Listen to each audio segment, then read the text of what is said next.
We quickly want to show you a video of the kind of persons we are going to be voting in 2023. This is a video from Pastor Paul Enenche. He has advised Nigerians to vote value.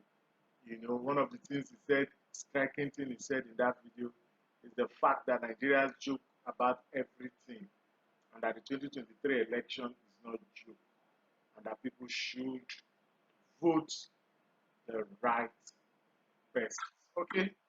Food for thought, vote values, part 3. Now, someone may ask, why food for thought?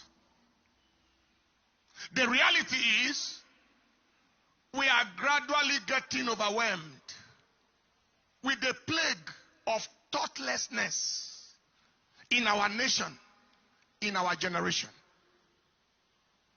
One of our close staff observed the other day that things we should think about in this nation are quickly turned into jokes, jesting. No action is taken, and the subject matter gets quickly forgotten and permanently swept aside.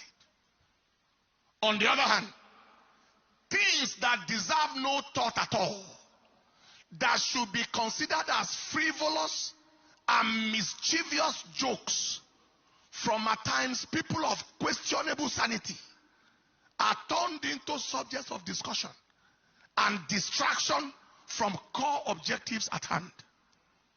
Serious things are treated as jokes, and jokes are treated as serious things. It is the plague of thoughtlessness and disfocus that has bedeviled our land for a long time. But the fact is, there is a link between thought and result. Thought determines result. Quality of thought determines quality of result. If we must have quality results, we must think qualitative thoughts. The reason why we have not experienced much of qualitative results as a nation is because we have not embraced qualitative thinking as a people. Our mentality determines our destiny. Our mindset determines our outcome. If we don't think, we sink. Until we activate our brain, we do not actualize our gains. To change our season, we must change how we reason. Something to think seriously about today is the level of disvalue, disregard, and disrespect the political class have for the people of Nigeria. We have to think about it. When the two major political parties in the nation made their choices of presidential and vice presidential candidates known, their lack of value, lack of regard, lack of respect for the Nigerian people was affirmed. The extent to which the interest, the yearnings, and the aspirations and welfare of the people didn't matter to them was validated.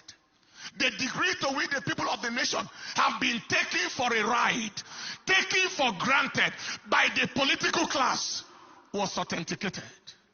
Their insensitivity, inconsideration, indifference, apathy, thoughtlessness, and imperviousness to the needs, the feelings, and the emotions of the Nigerian people was corroborated.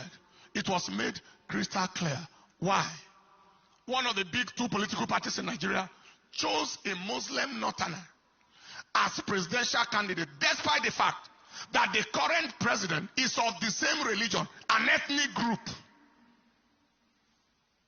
with the same. Even the common principle of fairness, justice, and equity instructs that if the presidency has been in the grip of a region and religion for as long as 8 years, the most reasonable thing is for it to shift to the southern region and Christian religion for the sake of balance and inclusivity. Now, the meaning of coming under another presidency from the same region, the same religion, the same ethnicity as the current one is, after 8 years of rampaging and ravaging banditry, kidnapping, and herdsmen devastation of indigenous communities under the watch of the current leader, then we step into another 4 or 8 years of continuing destruction and devastation from wherever it stops in the current administration, God forbid. And our observation shows that these leaders have no word of condemnation or correction whatsoever for the dastardly acts of their people. Another 4 years or 8 years under a leader of the same kind as the current one will only embolden the killers to further their nefarious activities, saturating the land with blood. God forbid. The other of the two big political parties chose a Muslim presidential candidate and a Muslim vice presidential candidate. Can you see how much they have taken us for granted? In a multi-ethnic, multilingual, multicultural, multi-religious state as Nigeria. The fact is there are 36 states in Nigeria with 36 governors, 36 deputy governors. Out of 36 governors, 19 are Christians. That is 53%, more than half. Out of 36 deputy governors, 21 are Christians. That is 58%. Beyond that, of the 6 geopolitical regions in Nigeria, there is an extremely massive Christian population in the south-south, southeast, southwest, north-central. That is already 4/6. Even in the northeast, in Taraba, Adamawa, Gombe, etc., Christians are found in their numbers. Even in the northwest, in southern Kaduna, in Kebbi, etc. These facts do not in any way speak of Christianity as a minority religion in this nation. Not at all. In fact, Christianity is far, very far from being a minority religion in Nigeria. People will actually be shocked when a true and realistic census is done in this nation. Yet, Christianity is despised to the point where not one person could be found to be the running mate to a Muslim presidential candidate, despite such a very massive Christian population in Nigeria. Yet, Christianity has been the victim of relentless attacks on churches and communities. We have witnessed, especially in this administration, highly lopsided, nepotistic, ethnocentric, religiocentric appointments in all realms. The armed forces, the judiciary, the executive, the legislature, the civil service, all lopsided appointments, despite overwhelming Christian population in Nigeria. And now, they want to place Muslim president and vice president on top of all of that, despite the fact that a Muslim president has literally ruled and ruined the country for almost 80 years now. And people are expected to watch on in cowardice and timidity. That will not happen. The conclusion is the two big political parties, as well as the leaders of our land, have shown us no value, no respect, no regard for the people of the nation. They are solely driven by personal interests and at times religious and ethnic interests. We are therefore left with no option than to totally reject the action of the two political parties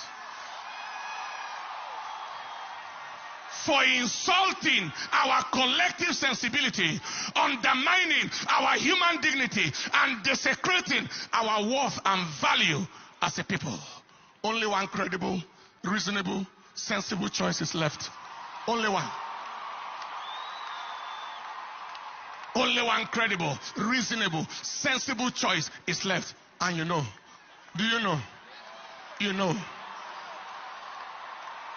Vote value, vote principles, vote character, vote capacity, vote fairness, vote justice, vote equity.